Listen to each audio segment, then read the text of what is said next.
देश का आम बजट पेश हो गया है और निर्मला सीतारमण ने बजट पेश करते हुए कहा कि ये बजट गरीब, महिला, युवा और अन्नदाताओं पर फोकस है।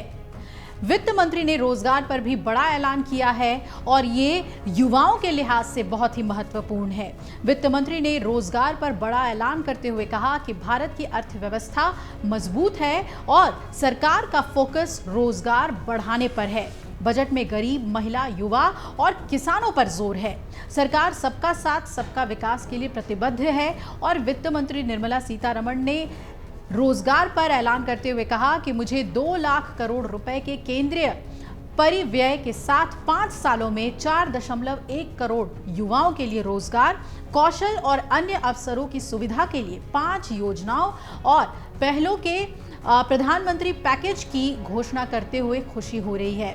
इस साल हमने शिक्षा, रोजगार और कौशल के लिए यानी स्किल के लिए 1.48 लाख करोड़ रुपए का प्रावधान किया है। वित्त मंत्री ने कहा कि इस बार बजट में युवाओं के लिए रोजगार और स्किल डेवलपमेंट के लिए 2 लाख करोड़ रुपए आवंटित कर दिए गए हैं और रोजगार के 2 लाख करोड़ खर्च करने के अलावा सरकार ने कहा है कि रोजगार देने वाले को सरकारी मदद भी मिलेगी। 10 लाख युवाओं को ईपीएफओ से फायदा हुआ है और ईपीएफओ में रजिस्ट्रेशन पर इंसेंटिव मिलने का भी ऐलान वित्त मंत्री ने किया है।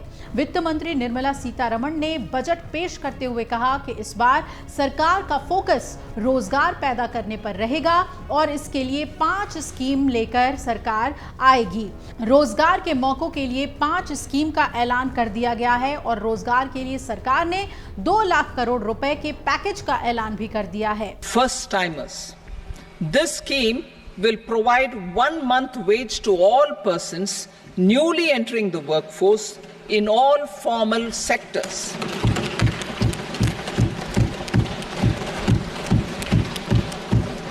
Direct benefit transfer of 1 month's salary in 3 installments to first-time employees as registered in the EPFO will be up to 15,000 rupees. The eligibility limit will be a salary of 1 lakh per month. The scheme is expected to benefit 210 lakh youths.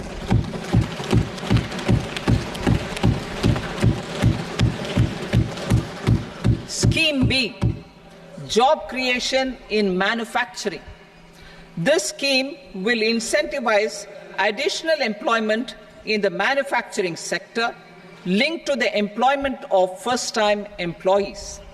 An incentive will be provided at specified scale directly both to the employee and the employer with respect to the EPFO contribution in the first 4 years of employment.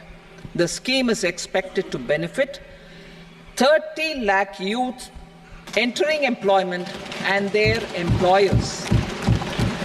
अब वित्त मंत्री निर्मला सीतारमण ने budget पेश करते हुए कहा कि 20 लाख युवाओं को रोजगार के लिए हम ट्रेनिंग देंगे और इसके अलावा रोजगार देने पर सरकार इंसेंटिव भी देगी और रोजगार देने पर सरकार इंसेंटिव की भी 3 स्कीम लेकर आएगी। पीएम योजना के तहत 3 चरणों में इंसेंटिव दी जाएगी। कैसे? इंडस्ट्री के साथ मिलकर वर्किंग हॉस्टल बनाएंगे और पहली बार नौकरी पाने वालों को 2 साल तक हर महीने 300 रुपए अतिरिक्त पीएफ भी सरकार देगी। आइए और क्या ऐलान है वो भी जान लेते हैं। अनसिक्योर्ड एजुकेशन लोन 10 लाख तक देसी संस्थानों में पढ़ने के लिए दिया जाएगा। युवाओं को स्किल ट्रेनिंग दी जाएगी जिसमें 30 लाख युवाओं को ट्रेनिंग देने का प्रावधान है बजट में और इसके लिए बजट में 2 लाख करोड़ के पैकेज का भी ऐलान कर दिया गया है। और क्या है युवाओं के लिए रोजगार के लिए? तो केंद्र सरकार 4.1 करोड़ युवाओं को रोजगार के लिए 5 योजना की घोषणा कर चुकी है। आने वाले 5 साल में 2 लाख करोड़ रुपए इसके लिए खर्च करेगी सरकार।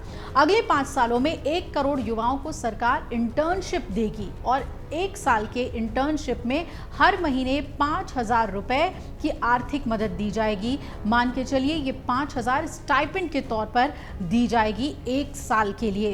तो रोजगार पर इस बार सरकार का खास फोकस बजट में देखने को मिला है, क्योंकि चुनाव में भी रोजगार का मुद्दा सबसे मजबूती से उठाया गया था और सरकार भी इस मुद्दे पर गंभीर है। तभी बजट एलोकेशन में भी सरकार का वो ध्यान और जोर देखने को मिला है। अगर आप ये वीडियो YouTube पर देख रहे हैं तो हमारे चैनल को सब्सक्राइब करें और बेल आइकन को दबाना ना भूलें। अगर आप Facebook पर ये वीडियो देख रहे हैं तो हमारे पेज को लाइक करें।